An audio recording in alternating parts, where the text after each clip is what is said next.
Welcome, I'm David Geiger. Meatpacking production is just about back to normal, but hog producers are still dealing with a backlog that couldn't make it to slaughter.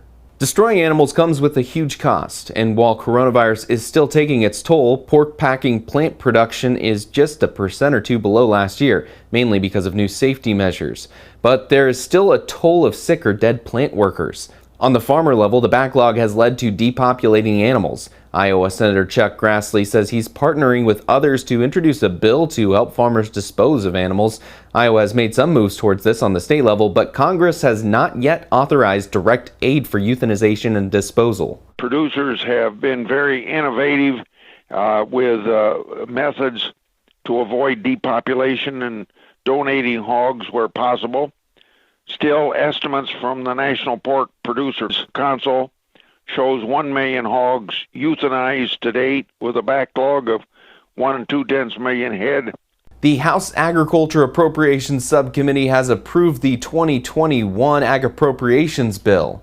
Its chairman says the bill rejects the Trump administration cuts and builds on 4 supplemental bills Congress passed this spring, including nearly $24 billion of discretionary funding, about $500 million above last year. Notable features include a $4.2 billion fund for rural development, including $1 billion for rural broadband.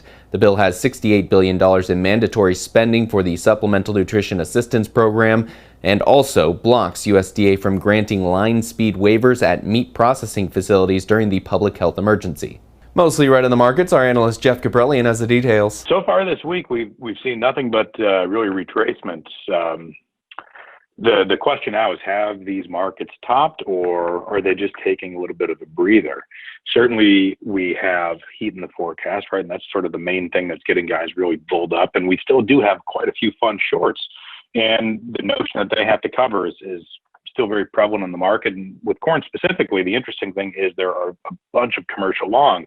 With soybeans, that market is a little bit more spooky for me. I do think that we could see sort of a bigger pullback here. What's interesting, though, is if you look at analog years to price action, it points to really a gigantic rally. The cattle markets are failing against resistance, and it looked like we were going to bust the top of that range, but we came up, we failed at it, and it's starting to pull back. The market that everybody loves to hate, the hog market, is still not doing anything. It's primed to get a rally and a recovery, but right now there's just no catalyst, and that's what we need, right? As soon as we get a catalyst in this market, because it's been beaten down for so long, I think it would be a fairly rapid advance, but until then, it's probably just going to continue this weak action. And that's all I have for the Agribusiness Report today. Thanks for joining me. I'll see you again next time.